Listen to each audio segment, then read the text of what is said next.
Welcome, welcome. That was not much of a pause there, but we are going in for the final session. And I welcome all of you, having been on the various types of parallel sessions this morning, but also all of you who have attended the fantastic meeting, both the first and the second days. I'm Uno Svedin, and I'm chairing this final session. I've been asked to say something short about myself.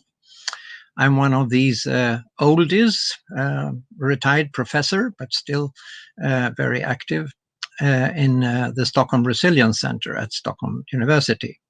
And I have had some ample activities in the sustainability business over half a century, you could say.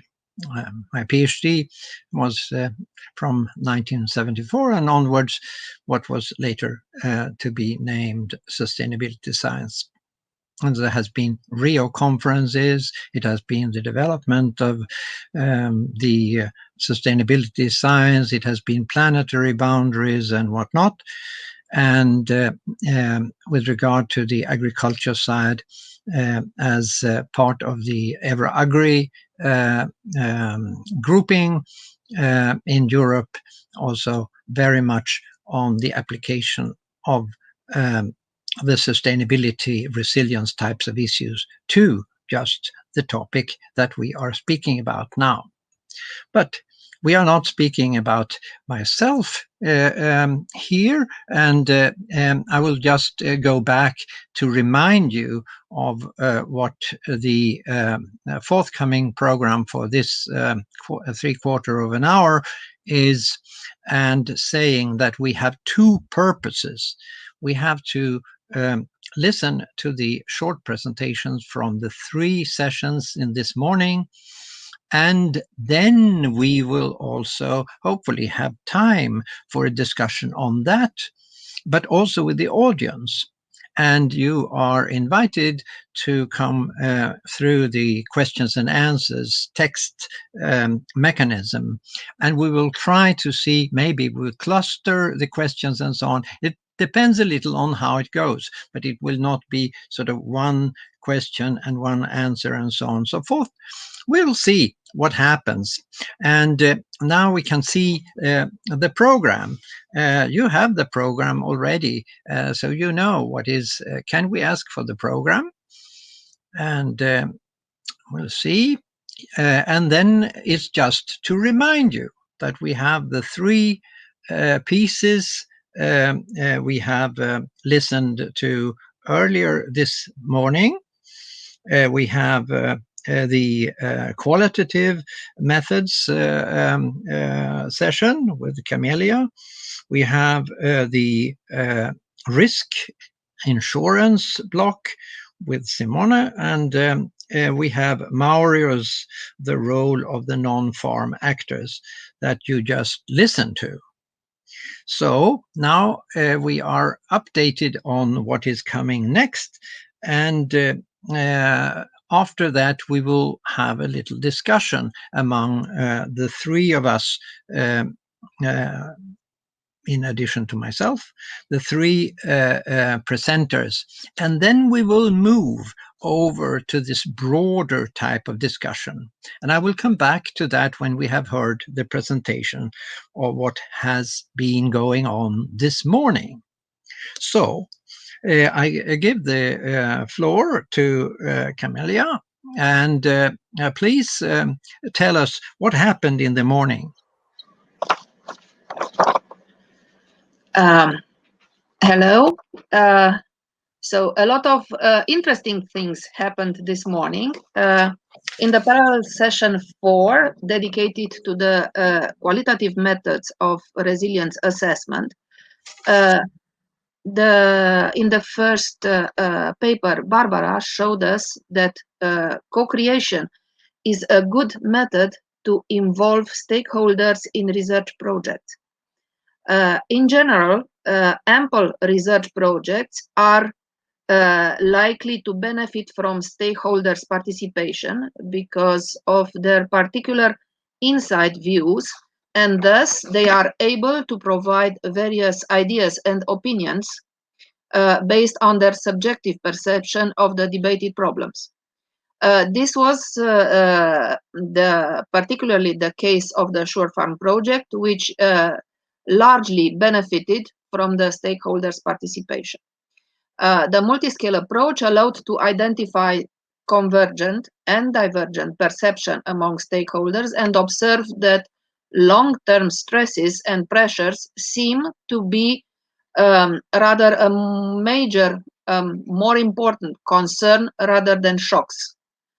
Also, European stakeholders seem to be more concerned about environmental long-term stresses, while the farming system stakeholders involved in business are primarily worried about unsolved economic issues. So basically, the multi-scale approach benefited the research by providing a large range of opinions and perceptions to the resilience assessment. The second paper, which was presented by Isabeau on profiling the Flemish farmers by the resilience perception, showed the complementarity of resilience measurement approaches and how to link resilience perception with objective resilience indicators. So an important idea is that resilience perception vary among farmers and stakeholders, basically, let's say, linked to their background and range of interests.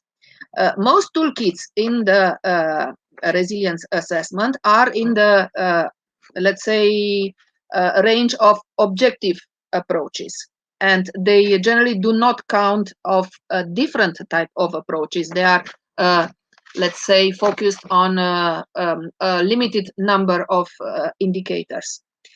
On the other hand, the project, the Shore Farm project, has largely benefited from the combination of objective and subjective approaches about resilience. Then the last paper presented in this parallel session on economic point of view on the resilience of farming system, presented by Dimitar Terziev, reminded us that it's always a good idea to stop a bit and look back to see the roots and basics of the concepts that we are currently using, to remind us what has been done further back in time, that rather than in the last one or two decades, as we researchers are generally tempted to do, since we are inclined to focus on the most recent literature on the subject, given that such literature tends lately to grow almost exponentially. So the main conclusion, when looking in depth to the concept of resilience, is that although it has widely proliferated in recent years, showing many definitions, tactics, indices, and measurements methods, still there is, at least in our presenter's view, little or widely recognized economic theory of resilience with little or no formalized theoretical underpinning. Thank you. Very excellent, and thanks for also keeping the time. I just lost track that I have, for those who are coming after you, a little bell that it would good. sound like that, but I didn't need it for you. But maybe for the others. I just make a summary of your excellent summary. We have to keep track of stakeholder business. We have to have many level type of attentions, a wider picture at the same time of the very local, as you mentioned, the local farmers. And we also have to look back on the theory frame in order to absorb some, you could say, impetus from earlier thinking or even lack of further old type of thinking. So thanks a lot, Cornelia, and for that. And Camelia, and we go to the next, and we'll see what happened in that session. So please come on. Now I think we have Simone on. Thank you, Uno. Thank you very much, Camelia, and everybody. Yes, we had the discussion of two papers on the risk and risk management section, and they were two very different papers. One very aggregate, looking at the application of the risk management tools of the CAP at the EU level, and ARM presented this paper, and this was very interesting, but very aggregate. And we realized very soon that even if we have one single policy at EU, of course, this is applied in a very different context. And so we have the same policy, but then we have very different production environmental condition. We have a different system of governance of the policy, and also different market conditions. So even if we have one single policy, it's not easy to compare the application because of many other factors affecting the level of use of this tool. Then we had also the presentation. We had a presentation by Daniele, and was a risk analysis at the micro level. I mean, was an analysis based on an interesting farming system based on sheep farming in Spain, northeast of Spain. And even if this was a micro-based kind of analysis, the analysis show how complex is the risk assessment of the farming system. First of all, we had plenty of factors. Several factors affect the riskiness of the business, of the current business. Like feeding costs, but also the price of products and many other factors affecting the risk of the production in that farming system. And then they went to analyze future scenario, possible strategies to change and to improve the system. Indeed, they were thinking about two different strategies, one increasing the number of lambs born, like in a sort of intensification, sustainable intensification approach. And the other one is moving to a production of quality production, okay? Now, I think the paper shows us how important is risk assessment when you are facing with the hypothesis of adapting the system to new conditions. And the analysis shows us very soon how complex it is to do this analysis, because not only currently there are different risk sources, but then when you move to the future and you see different strategy, it's very difficult to compare the hypothetical results of the strategies, because they both affect the profitability, average profitability, and also the risk. So it all becomes very, very difficult to analyze, but also very interesting. And so I believe this kind of analysis is important, is a prerequisite for assessing whether it's worth or not to adapt the system and which condition is the best for fitting the needs of the farming system. So I think it was very interesting also within the general context of the resilience of the farming system, this kind of analysis we have seen. Thank you. And thank you for a very good presentation. Myself, I feel that you have evoked a five-fold set of many aspects. And I made a little checklist when listening to you. The many stuff comes in the following categories. They come in conditions, they come in actors, they come in tools, they come in types of risks, and they come in strategies.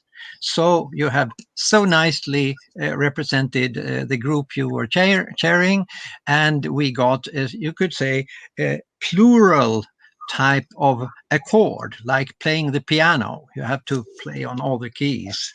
So thanks a lot for that. And immediately we go to the third one, the presentation of the role of non-farm actors. And it's Mauro who will take us by his hand and tell us what happened. So, Mauro, what happened? What happened with this role of the non-farm actors? It seems that they are not on the agricultural side, but obviously I think it seems that they are really involved. And now you tell us, how are they involved? Please.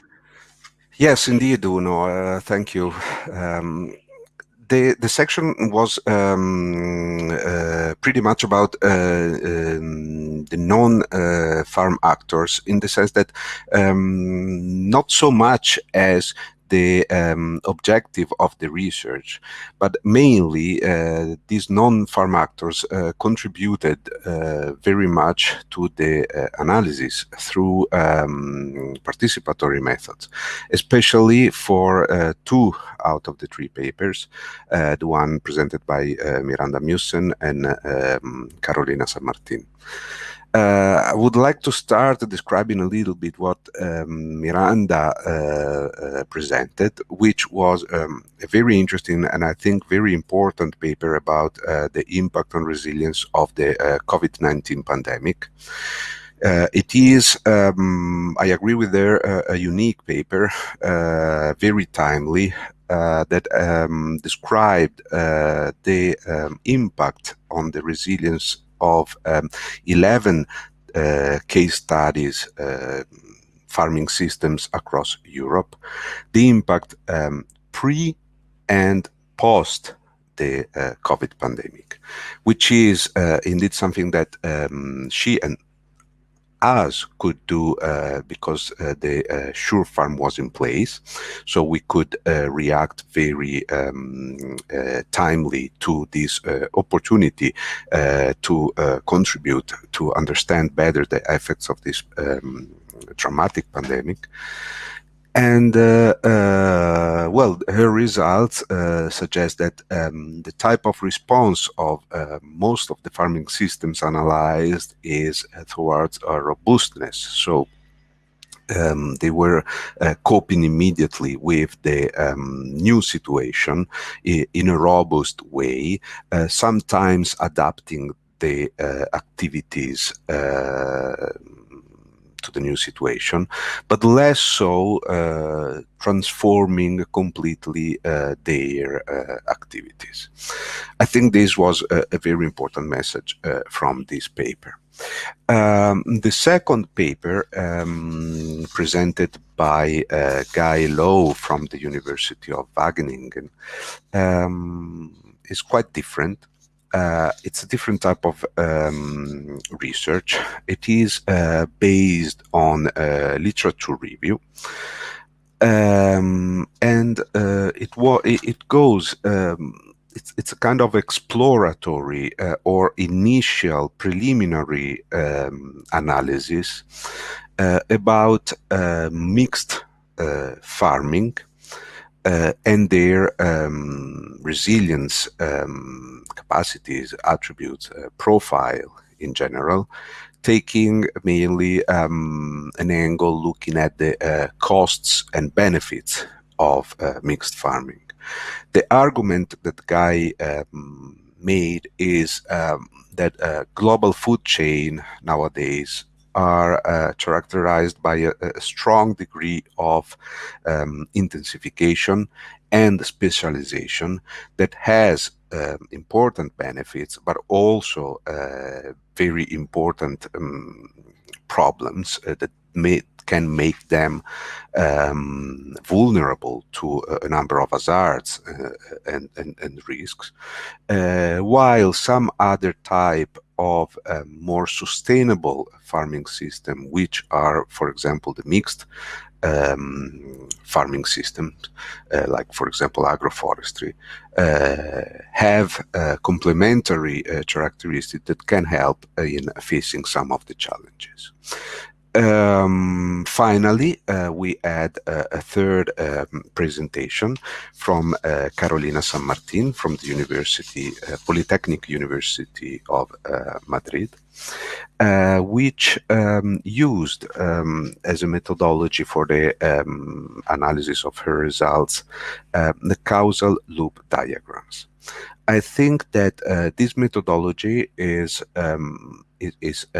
very useful, is known, and it was applied on the case study that was part of the Sure Farm consortium about extensive sheep farming in Huesca, a region in the north of Spain. And as I said, it was part of Sure Farm, and therefore other partners also adopted this methodology. But I had the impression that the work of Carolina was particularly thorough, highlighting a very strong complexity of the farming system.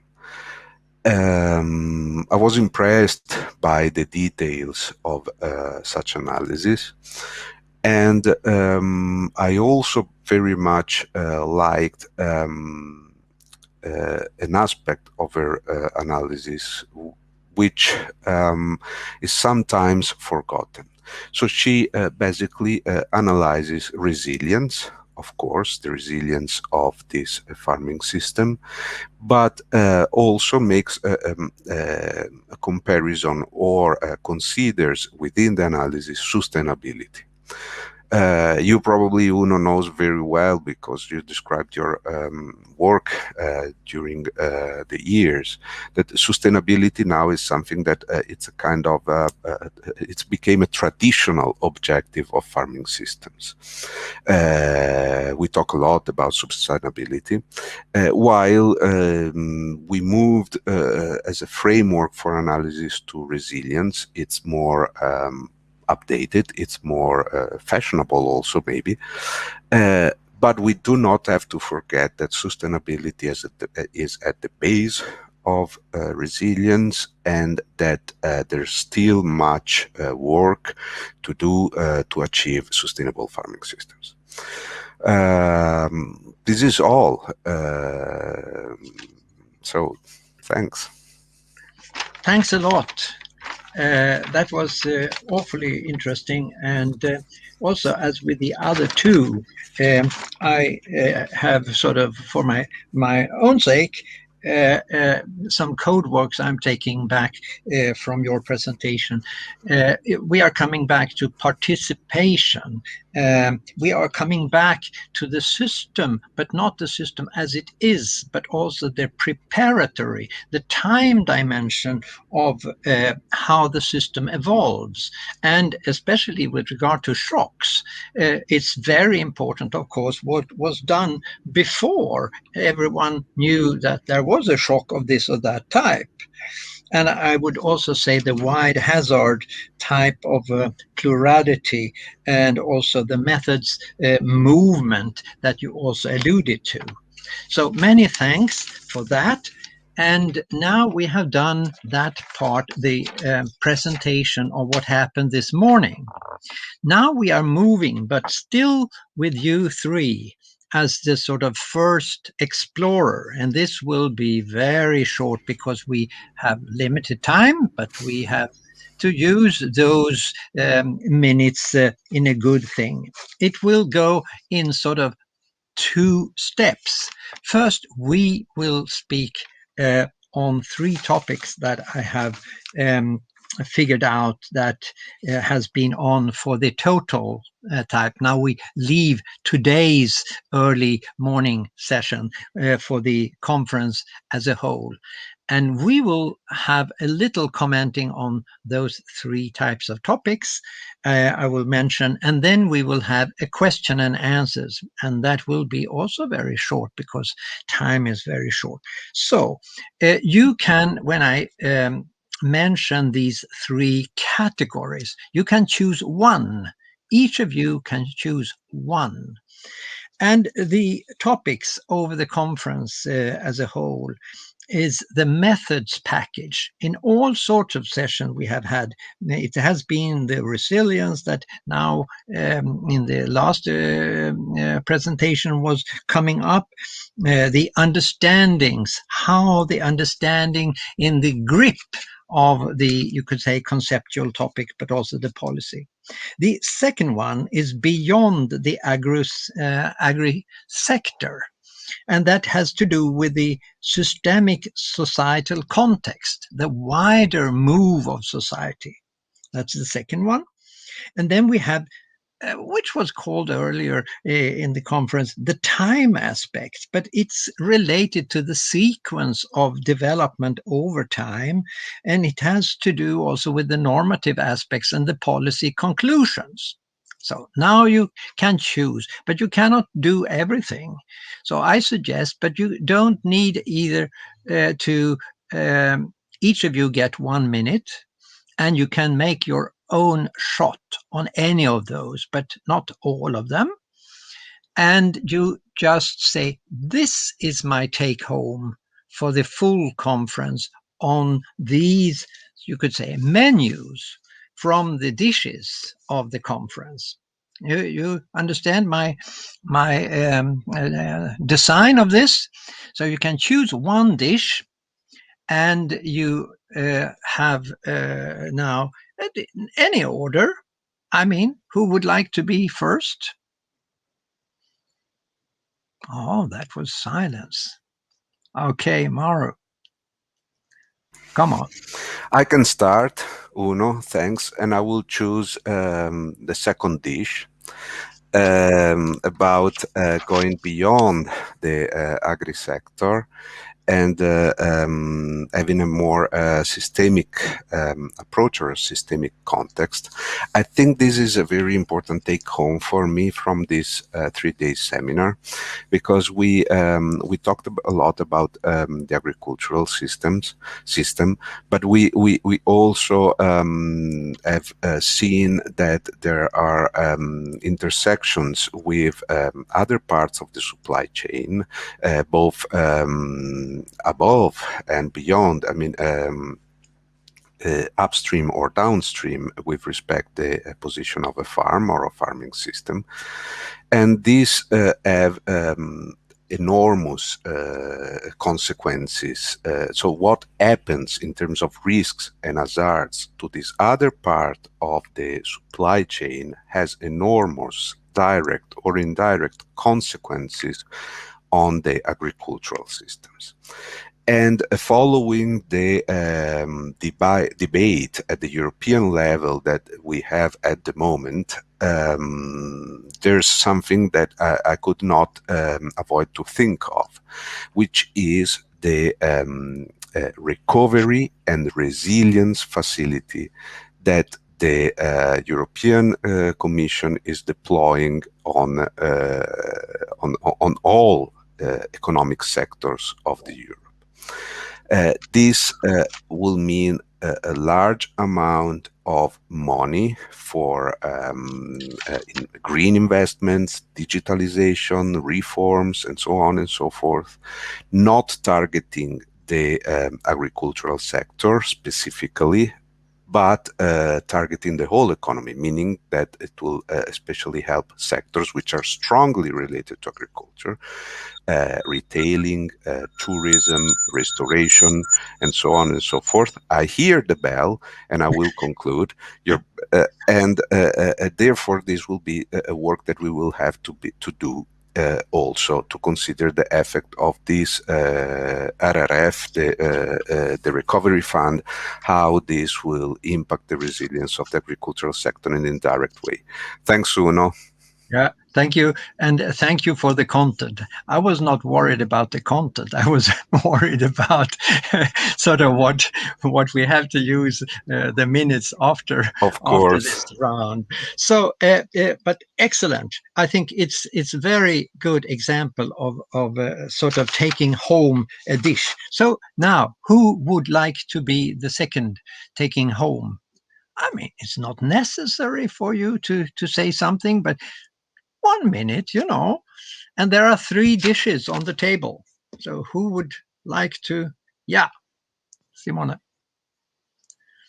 Are you on? Are you? I don't hear you. It's my fault. So there it is. No, Oh, now you are on. clarification with, if you can clarify a bit more the third dish about timing. Yeah, yeah. Very well. Go ahead. Take No, whatever. if you can clarify the topic of the third dish. Aha, the third dish. The third dish, that had to do with the sort of normative movement, maybe connected to time, but not necessarily. I mean, it has to do with the system's movement, let's say over a decadal, or even as we heard in one of the presentations of the theory, over 3 decades or something. But the normative sense, sort of the impact in society and what that means for policy. So is it sufficient as a dish? Is that your dish? Come on. No, but I want to leave the floor to the colleagues first, if they want. Should I go? Yeah, you can. It's Okay. time for. Yeah, about for the timing, eating. I think it's we have discussed yesterday in the meeting on the Sure Farm, meeting, that the kind of time frame we are thinking of when thinking about the resilience of the system, especially when we are talking about adaptation and transformability, it's too long for in comparison to the time horizon that policy making have. So I mean, it's not easy to think about long run change, and sorry, it's not easy to think about the policy that is so much forward looking, even because of the incentive policymakers have that are very short run, and so this was take on one's message about the third point, the third dish. Thank you. Excellent. So we have a few dishes uneaten on the table. So and only one more person left. But you can also say, I'm not feeling for eating today. So what would you say? It's a chance. It's not a pressure. Well, I would like to say just a few words about the first dish. So I think that that is the methods type of complex. Yeah. I found this seminar of the EAAE extremely interesting and rewarding from a researcher's point of view, because lately I think that this term of resilience is used so widely that at a certain moment you can think that you had enough of it. But back to the research that has been done and presented in this seminar, my main idea to take home is that from a researcher's point of view, resilience in the European farming system is so diverse, and we had the opportunity to see all these very different methods and approaches to try to clarify a little bit the image of the resilience of the European farming systems.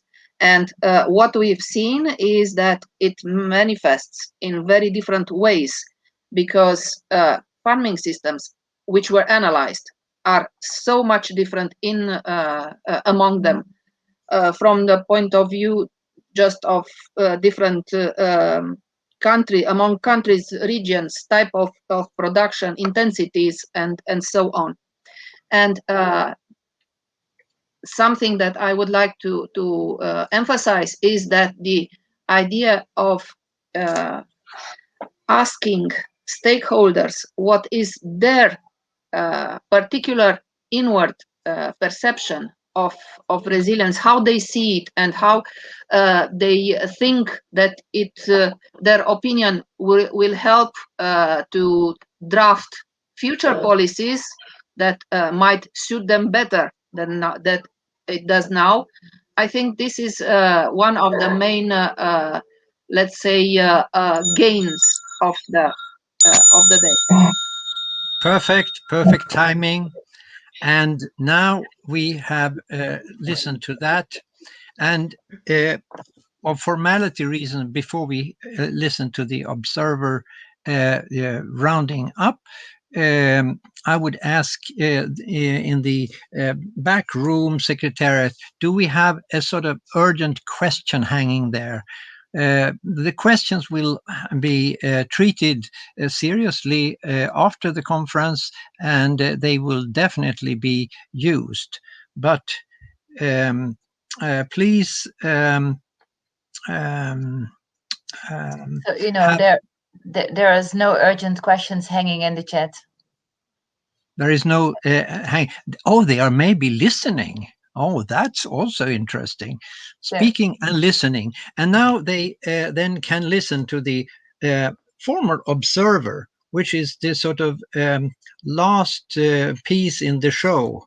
And the expectation is that there are some code words that we can, like some hooks, that we can remember what has been happening. And it's always very good to have an observer having that function, sort of scanning over all the days. And the floor is yours. Thank you very much. I hope you can see my slide. Can you confirm? Yes, we see. Yeah, well, it's coming well. It's moving. Here comes a slide, day 3 observations. Yes. Vis-a-vis 3 resilience capacities.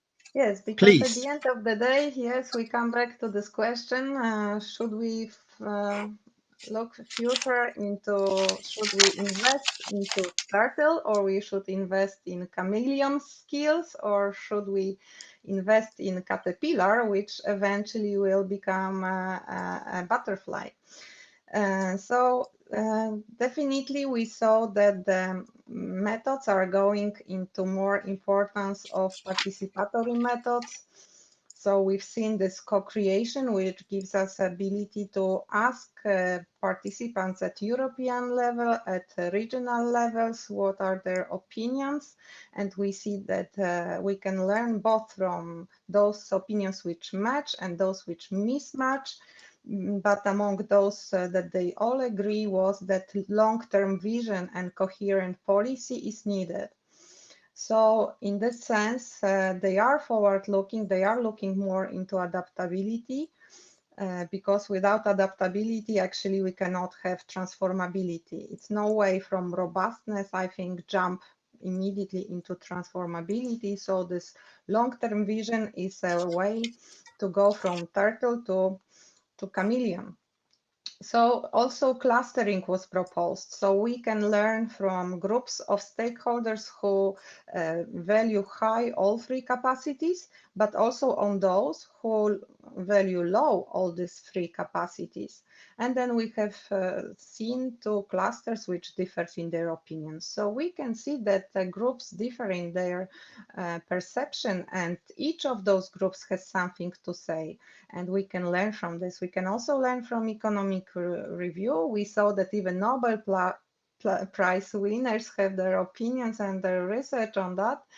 So this all gives us a very wide range of stakeholders who inform us on the future possibilities of this resilience. We heard about risk and risk management. We saw here on the other side that still there is an important role of common agriculture policy, because this is common for all. It's true that there are territorial risk management strategies which are context specific, but also is still quite high reliance on common agriculture policy, and those measures which are dedicated to risk management is like less favored areas was mentioned, direct payments, various types of rural development plans measures. And also simple but could be effective policies like promoting adoption and marketing of quality labels of protected geographical indications, for example. So here we hear a bit of robustness, like relying on common agricultural policy, but also finding niches and finding simple solutions which can make the systems adaptable. And last, we heard about the roles of actors, which are actors both in farming system and also in enabling environment. And we've heard that in pandemic situations, most of them focus on the immediate actions and a bit myopic maybe view, so short run view, which is more related with robustness. But also this was immediate action. So there is a trade-off between quick action and effective action sometimes. So this was the case. The link between actors in mixed farming and agroforestry system and value chains was mentioned, so that we should look along the value chain actors and learn from them what can be the actions, and they can go in all these three directions: robustness, adaptability, and transformability. Because even going into agroforestry, it's a transformation, because so far it was not considered as a complementation to mixed farming, as we've heard. And last but not least, strategies of actors for the future need to be diverse enough to deal with challenges, but also deal with weak resilience attributes. So this weakness of attributes, actually those attributes that were in Surefire project developed, they address all three capacities: robustness, adaptability, and transformability. So again, it's like context specific, which resilience attributes contribute to which capacities, and those three are important. So as the arrows suggest, we should go more from robustness to adaptability, and adaptability will enable us to transform. Thank you very much. Perfect. And that was superb combination of ideas and insights, not only for today, but it covers very well the three magnificent, I must say, days of this conference. And what is not surprising is that we have now, you could say, the mastermind of the event, Miranda, coming and using whatever time she wants. I have been careful checking our time, and I've just used the little delay we had in the beginning. And now I'm handing over to Miranda. And thank you, Miranda, for bringing us all together. Closing for the session. Thank you very much, Uno. Thank you all in this session. I think most have been said. And what my take-home message is that I've clearly learned about the research agenda on the field of resilience. So that's really good achievement of the seminar. So a clear research agenda, both method-wise and theory-wise, as well as on looking back and looking forward. So thank you all for that. Then 2 words of thanks. First to the backstage crew, Janvier and your group. Wonderfully done to deal with our sometimes a bit hesitating start in this StreamYard environment. Well done. Applause for you. So thanks a lot to have us here on this Spanish platform. Well done. My second word of thanks to the program committee. Thanks for helping me with the program. It's never one mastermind. It's always a group that makes the success. So thanks for being in the program committee and for chairing the sessions. And Uno, we had some backstage talk. We like to nominate you as best chair of this seminar. You did wonderful being not in the Sure Farm group, introducing yourself and being a chair in a wonderful, elegant way. So thanks a lot. And I'm happy to talk a bit further with you because we don't even know each other. We've learned each other through email, and now here you are.